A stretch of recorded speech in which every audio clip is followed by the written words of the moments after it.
Or he's just gonna say hi, or really what's gonna happen, so just let me talk and... Yeah. Welcome to MsMojo, and today we're counting down our picks for the guest stars and celebrity cameos that made the biggest bang on The Big Bang Theory. Great. Another fainter. Number 30, Eliza Dushku. When an FBI agent came to interview Leonard in season 4, he made a joke about expecting Mulder but getting Scully. Yeah, I was expecting Mulder. Glad to see I got Scully. Who? Mulder and Scully. X-Files. Now, while it wasn't actually Gillian Anderson playing the FBI agent, his point that she was a smart and attractive female agent still held true for Eliza Dushku. Rather than seeking out vampires as she did during her turn on Buffy the Vampire Slayer, Dushku spent her time on The Big Bang Theory seeking background information on Howard Wolowitz as part of his security clearance for a project with the Department of Defense. This includes FBI Special Agent Angela Page asking Leonard, Raj, and Sheldon about Howard. And you can imagine how well that goes. Thank you, Dr. Cooper. I think I have all I need. Oh, good. I was afraid you were going to fixate on that Mars rover incident. Number 29, Octavia Spencer. Octavia Spencer had her breakthrough in 2011's The Help, a role that saw her take home the Academy Award for Best Supporting Actress.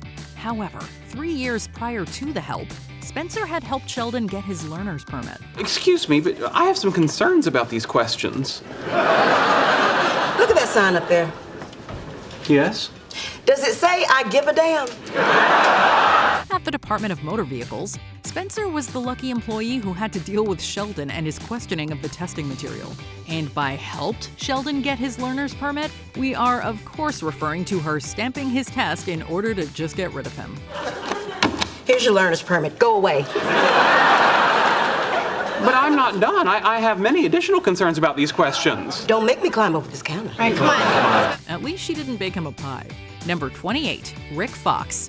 Given how athletically inclined the Big Bang Gang all were, except for Penny, of course, you may not have expected or even noticed a cameo from a professional athlete. But there was one. Rick Fox is a former NBA player who played with the Boston Celtics in the 90s and earned 3 championship rings during his time with the Los Angeles Lakers in the early aughts. But in season 4 of The Big Bang Theory, he didn't play an athlete. Nice to meet you. Hey. Ow, hi. You're a lucky man. Bernie's a great gal. Instead, Fox showed up at a science conference they all attended as Glenn, Bernadette's ex-college professor and ex-boyfriend. His height and good looks send Howard reeling with intimidation and self-doubt. Unable to keep his insecurities over Glenn to himself, he also quickly lands in hot water with Bernie. Are you saying you don't think I'm hot enough to go out with a guy like Glenn? No, I'm saying exactly the opposite. I'm too hot to go out with a guy like Glenn? Yeah, let's go with that. Number 27, Charlie Sheen. We all know about Charlie Sheen's personal issues and his very, very vocal exit from 2.5 Men in 2011. However, in 2008, Sheen was one of the highest paid stars on one of TV's highest rated shows. It's like regular texting, but, dirty. You see? That's not a smiley face. This is a fact that made his Big Bang cameo in season 2 very funny. As Raj sits around bragging about being in People magazine, Sheen is there to knock him down a peg, telling him to call me when you're on the cover. Years later, Sheen would bash The Big Bang Theory, calling it words like stupid and worse. But we're gonna chalk that up to his hate-filled feud with the creator of both those sitcoms, Chuck Lorre. And regardless of what he thinks, it was still a great cameo moment. Winning. Number 26, Christopher Lloyd. You'd have thought that Christopher Lloyd might have showed up in season 8 when the guys were trying to explain the time travel logic behind Back to the Future Part 2. The timeline in which 1955 Biff gets the almanac is also the timeline in which 1955 Biff never gets the almanac. And not just never gets. Never have, never hasn't. But alas, no. It wasn't until season 10 that Lloyd made his cameo on the show, and he didn't play himself. Instead, Lloyd appears as Theodore, a man to whom Sheldon sublets his room as revenge against Leonard during their dividing up of the apartment. He even provides some unappreciated advice regarding Sheldon and Leonard's feud, and compliments the painting of Amy and Penny. I'm sure at some point we won't even notice it's there. Yeah, you think that, but after a while, it starts showing up in your dreams. I think it brings the room together. Number 25, Danica McKeller. With a reported IQ of 154, Danica McKeller must have felt right at home on a show about geniuses. However, she didn't actually need to put her super math skills to work in order to play Abby on the Season 3 episode The Psychic Vortex. How do you do? Rajesh Ramayan Kutrapalli. Call me Raj. Hey, Raj. Where are you from? The mysterious subcontinent of India. For that, she just had to fall for Raj's accent and suave game. And that she did. So much so that by the second date, they were making out on the sofa chair like a couple of teenagers while Sheldon admirably performed his wingman duties with Abby's friend Martha. Well, it's late. Uh-huh. Time for bed. Okay. Good night, beauty human! Number 24, Nathan Fillion. Nathan Fillion played himself on The Big Bang Theory in a Season 8 episode. Well, actually, he played himself pretending to not be himself when Raj and Leonard walked over to him and asked him if he was Nathan Fillion. Oh, I think you made a mistake. I'm not an actor. Don't say that. I mean, you're not Dame Judi Dench, but you're pretty great. Eventually, he does admit to them that he is in fact who they think he is. Although, at that point, Raj isn't sure if he believes him. The back and forth is great, and Fillion seems to have a whole lot of fun playing a sitcom version of himself. How about a picture with a guy who looks like Nathan Fillion, but a little more annoyed than Nathan Fillion usually is? What do you think? That's good enough for Facebook. Number 23, Brent Spiner. It might have been somewhat surprising to see Sheldon dressed up as Data for the guy's expedition to the Bakersfield Comic-Con, given that just a season earlier he declared the man who originated the role of Data his mortal enemy. How is that a fight pose? Mr. Data's weapon is his mind. I'm wielding it. In Season 5, the guys get invited to a party at Will Wheaton's house. At that point, Wheaton was Sheldon's mortal enemy, and he refused to go and was quite angry at Leonard for wanting to. His attitude changed, though, when he found out that Brent Spiner was going to be there. But events at the party ended up transferring mortal enemy status from Wheaton to Spiner. From this moment on, you are my mortal enemy. Don't worry, it doesn't take up a whole lot of your time. Number 22, Neil deGrasse Tyson. Neil deGrasse Tyson made a couple of appearances on the show, and his relationship with Raj was quite different in both cases. In Season 4, they're on obviously friendly terms as Raj introduces him to Sheldon. But I actually didn't demote Pluto. That was a vote of the International Astronomical Union. If ifs and buts were candy and nuts, we'd all have a Merry Christmas. If Raj had any jealousy towards Tyson at that moment, he kept it hidden. Skip to Season 12, and Raj gets asked to do a local news piece. However, when he finds out that they asked Tyson first, his green-eyed jealousy monster comes out live on air. After reading a negative tweet about him post-broadcast, Raj dives into an ill-advised Twitter feud with the famous astrophysicist. It's a feud that does not go his way, as Tyson gives him a good deGrasse kicking. Whoa, that was fun. Let's see who else needs a deGrasse kicking. Number 21, Sarah Michelle Gellar. After Raj and Anu broke up in one of the last episodes of the series, it looked like he was going to have to go stag to Sheldon and Amy's Nobel Prize ceremony. But as luck would have it, he ended up sitting next to Sarah Michelle Gellar on the plane. What about her? Is this her? Buffy the Vampire Slayer? Shh, be cool. Now, we're not sure how he convinced her to go to the ceremony with him, but he did it. So rather than going solo, he went with Buffy. Talk about an upgrade. Though the Vampire Slayer did make sure to point out that this was not a date, it didn't seem to dampen Raj's mood too much. This isn't a date. Yeah, I know. Then why are you holding my hand? Number 20, Bill Nye. Long before The Big Bang Theory was mixing science and comedy, Bill Nye had perfected the formula. Turns out Professor Proton predated the self-proclaimed science guy, at least within this sitcom's universe. When Sheldon's childhood idol seeks out Leonard instead of him for a peer review, he attempts to make them both envious by enlisting another TV scientist. Enter a blindsided Bill Nye, who thought Sheldon wanted him to do a guest lecture. He said I'd be speaking to a class. Well, no, I said you were teaching someone a lesson. Now let's go. Despite being more famous, Nye is starstruck to be in the presence of Professor Proton, who doesn't reciprocate with the same enthusiasm. It's too bad Bill didn't stick around to help with the nano vacuum tubes. He does know a thing or two about atmospheric pressure. Number 19, Summer Glau. Is that who I think it is? It can't be. What would Summer Glau be doing riding the train? Maybe John Connor's aboard and she's protecting him from an evil Terminator. In addition to the Sarah Connor Chronicles, Summer Glau rose to popularity playing River on the tragically short-lived Firefly. That cult show was notoriously aired out of order, premiering with the second episode, The Train Job. So we guess it's fitting that the gang encounters Glau on a train. With the exception of Sheldon, each guy tries striking up a conversation with her. Raj is the first to muster the courage, stealing Howard's pickup line. It's hot in here, must be summer. That's cute. Really? I just made it up. Howard gets his chance after Raj realizes he hasn't been drinking his cool juice. While Summer kind of dug Raj, Howard is an easy swipe left. As for Leonard, timing isn't on his side. But we imagine Glau would rather talk to him than hear more about Howard's disturbing dreams. Number 18, Buzz Aldrin. Upon returning from the International Space Station, Howard makes a habit of reminding everyone that he is an astronaut. Howard doesn't realize just how obnoxious he's being until Raj sends him a video of a certain astronaut named Buzz. No, not Lightyear. Are you talking about when he thought he was real? No.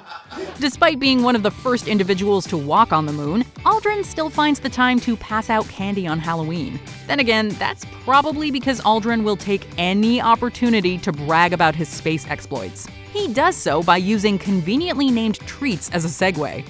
Here you go. It's a Milky Way. The Milky Way's a galaxy in space. We're surprised Aldrin didn't break out a packet of Starburst. As if gloating isn't bad enough, Aldrin makes fun of a kid for being less accomplished than him. Should've gone to Jim Lovell's house. Number 17, Steve Wozniak. Is that Steve Wozniak? I think it is. The great and powerful Woz. Considering much of this show's humor revolves around tech, it was only a matter of time until Apple co-founder Steve Wozniak dropped by. The gang encounters the great and powerful Woz at the Cheesecake Factory.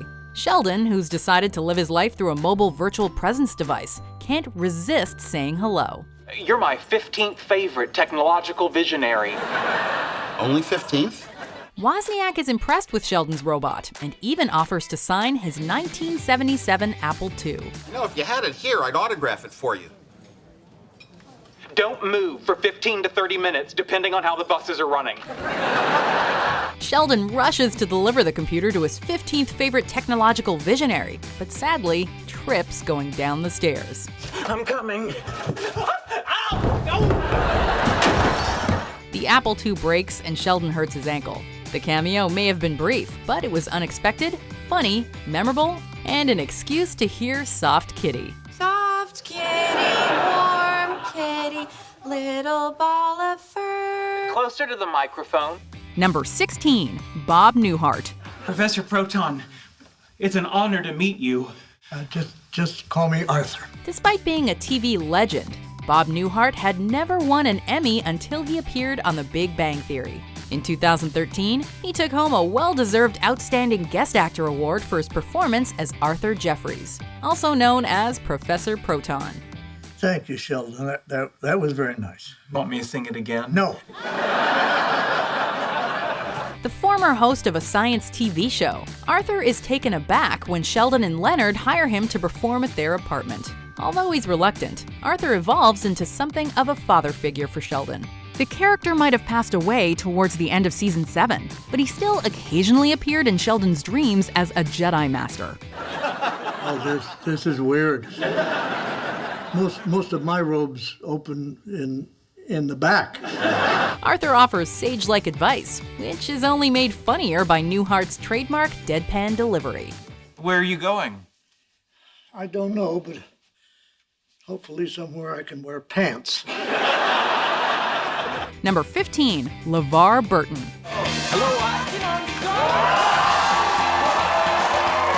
This Star Trek The Next Generation actor has made a few fun cameos over the years. First, when Sheldon invites Burton to a party, he actually shows up. Of course, he immediately leaves upon seeing the state of things. Oh, I don't think so. Thankfully, Burton would later return as a guest on Sheldon's online video series Fun with Flags, only to be criticized by Amy. This guy is worse than Will Wheaton. In season 8, Sheldon invites Burton back, and Burton accepts, albeit with one condition. Thank you, Sheldon. Now remember our deal. You do this, I delete your contact information. While you watch me do it. Great. Sheldon then proceeds to show him his George Washington Carver impersonation, and later asks Burton to dress as a swastika. How do you feel about dressing up like a swastika? Between Sheldon and Troy from Community, Lavar should probably stop meeting his biggest fans, however hilarious the results may be. I'm Lavar Burton. Number 14, William Shatner. Hello. Captain on the bridge! Captain on the bridge! It took almost 12 years, but Captain James T. Kirk himself finally made an appearance. He's introduced to Sheldon through a mutual friend, Will Wheaton, who we will discuss in greater detail later. While Sheldon has met no shortage of sci-fi icons over the years, he isn't prepared to make first contact with the captain. Being in Shatner's presence stirs up so many emotions that Sheldon throws up all over him. Meh, at least he didn't break Shatner's tooth. Oh, my tooth! You broke my tooth! Shatner is just one of Wheaton's famous friends, as the two are part of a Dungeons & Dragons group with Kevin Smith, Joe Manganiello, and Kareem Abdul-Jabbar. Having two generations of Star Trek actors together is one thing, but the episode went all out with this impressive lineup. Number 13, George Takei. Oh my, can I help? Another Star Trek alumnus, George Takei unexpectedly pops up in Howard's fantasy.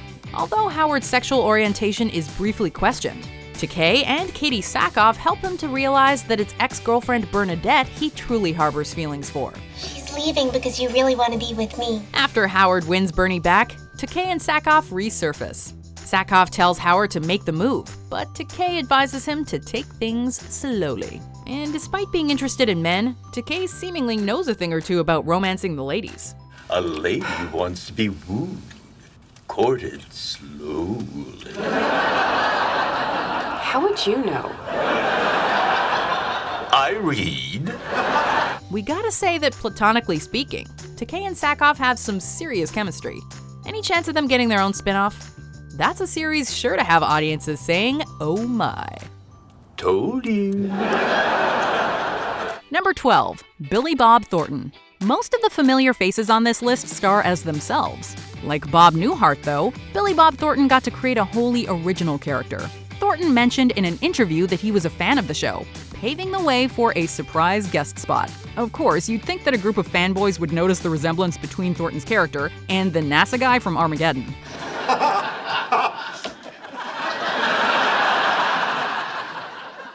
That wasn't a joke. All right. Thornton plays Dr. Oliver Lorvis, an awkward doctor who misreads Penny's flirtations. The episode takes some surprisingly dark turns as Lorvis traps the guys in a basement to win over Penny, only to spontaneously fall for Amy, and then Bernadette. We've seen Thornton play creepy characters before, but Lorvis strikes a unique balance of pathetic, dorky, and strangely sympathetic. Doc, you gotta see what you're doing is a little creepy. You sound just like Sigourney Weaver when I followed her into a restroom. Number 11, Adam West. Batman didn't show for Sheldon's 6th birthday, but the series booked the real deal for episode 200. In one of his final TV appearances, Adam West is hired for Sheldon's big day. As the guys engage in a debate over who the definitive Dark Knight is, West gives his 2 cents. While he champions Michael Keaton, almost every option is considered. Christian Bale, Val Kilmer, George Clooney, and even Lego Batman. Even my poodle's no belt's overrated. Wait, where's the Kevin Conroy love? Anyway, in terms of who's the funniest Batman, West puts himself at the top. West also takes pride in knowing that he didn't need any kind of muscle suit. Batman finally came to your party. Happy birthday, Sherman. The Batman legend wishes Sherman/Sheldon a happy birthday, but we wish West could have come back for his bachelor party. Number 10, Will Wheaton. Well, well, well, if it isn't Will Wheaton, the Green Goblin to my Spider-Man. Of all the Star Trek actors that have appeared on the show, Will Wheaton has gotta be the most memorable. This is largely due to his ongoing rivalry with Sheldon. Wheaton became Sheldon's mortal enemy after he missed a sci-fi convention in 1995. Lisa think they're very funny. Well, Yusa can go think that at the back of the line. Sheldon's hatred for Wheaton only grows stronger after he tricks him into losing a card game. I call my Meemaw Nana, and she's going to be very happy to hear that my small rock kills your enchanted bunny. Becoming one of the show's funniest recurring antagonists, Wheaton would go on to troll Sheldon for the next couple of years. He finally makes peace, however, by giving him a Wesley Crusher action figure. To Sheldon, sorry this took so long. Your friend Will Wheaton. Since then, Wheaton has continued to show his friendly side. Just don't tell him that Star Wars is better than Star Trek. Star Trek stinks. Yeah, live long and suck it. Number 9, Katee Sackhoff. You're looking lovely as always. Thanks, Howard. Before joining forces with Teay in the aforementioned episode, this Battlestar Galactica actress served as Howard's fantasy. Although for a fantasy, she was pretty effective at shooting him down. Appearing in Howard's bathtub, Sackoff not only acts as a great comedic foil for Howard, but also, despite being make-believe, serves as a real voice of reason. The point is, you've got a wonderful girl in your life and you're ignoring her in order to spend your nights in the bathtub with a mental image and a washcloth. She tells the lonely fanboy that he needs to stop dreaming about fictional characters and acknowledge the real girl in his life. As if that's not enough to kill the mood, Mrs. Wolowitz interrupts and causes Katee to disappear. Frack. What are you doing in there? I'm taking a bath. I hope that's all you're doing. We share that tub. Number 8, Mark Hamill. Hi. I'm gonna need a minute.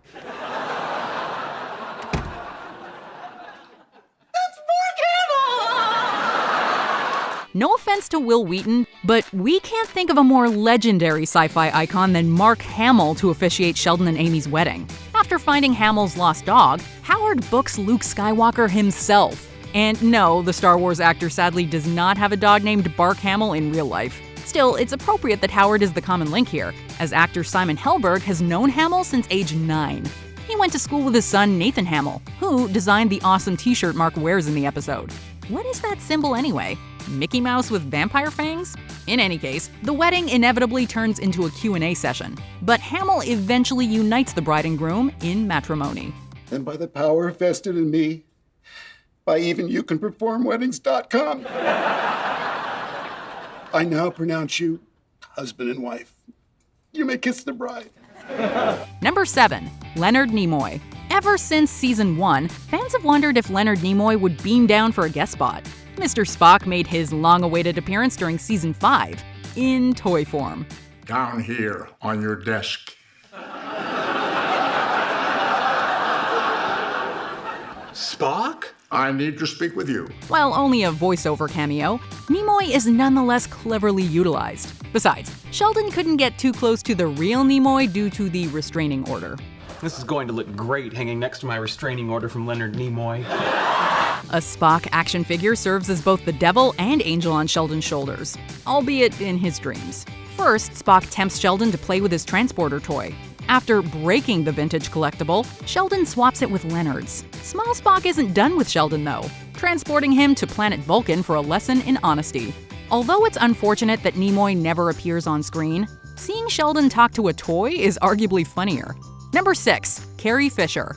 Whose house is this? Carrie Fisher. And she's a little crazy, so get ready to run. Hitting the town with James Earl Jones, Sheldon arrives at Carrie Fisher's house. Ringing her doorbell, Jones and Sheldon make a run for it. Armed with a bat, Fisher answers the door to find nobody there. It's clearly not the first time he's pulled this routine.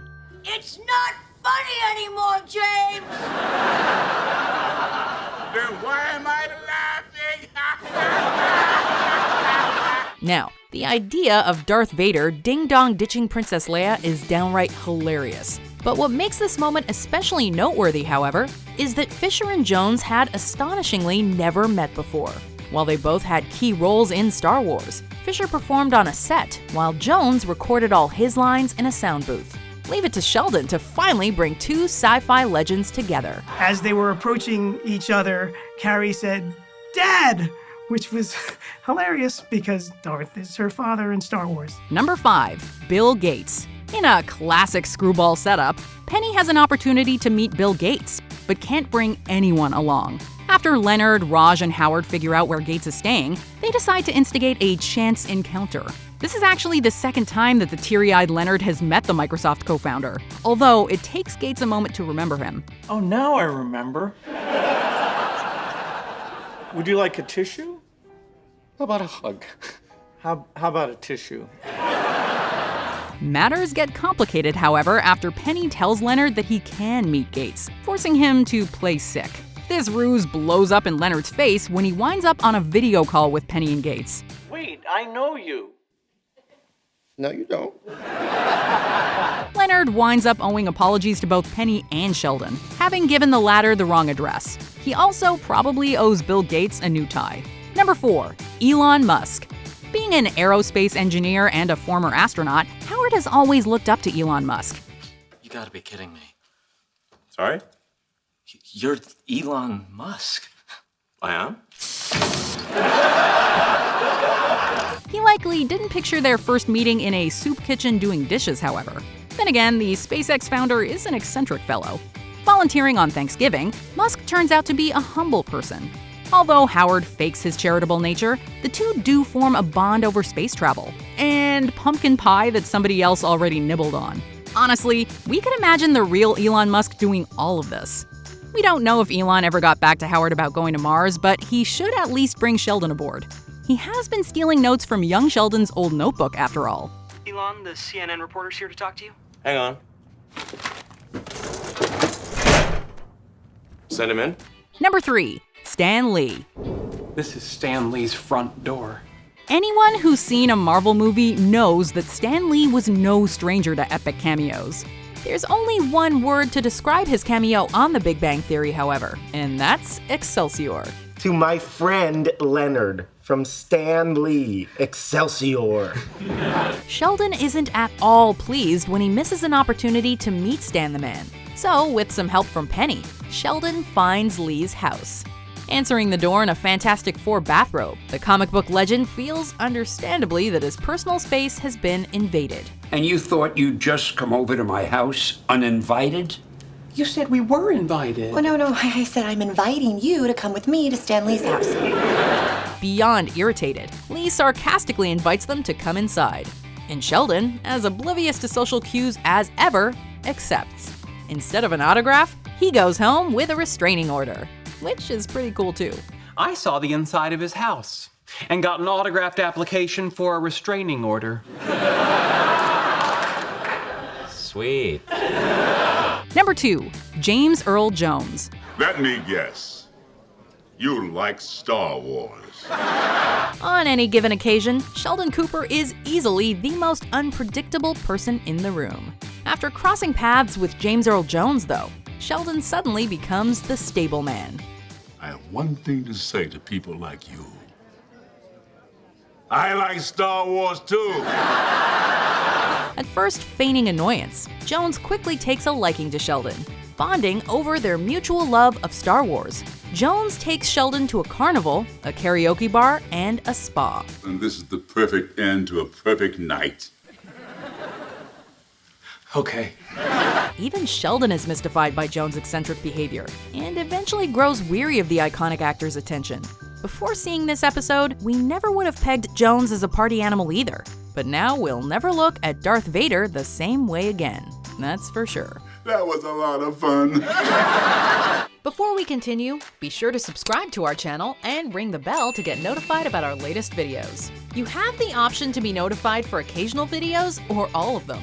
If you're on your phone, make sure you go into your settings and switch on notifications. Number 1, Stephen Hawking. What does Sheldon Cooper in a black hole have in common?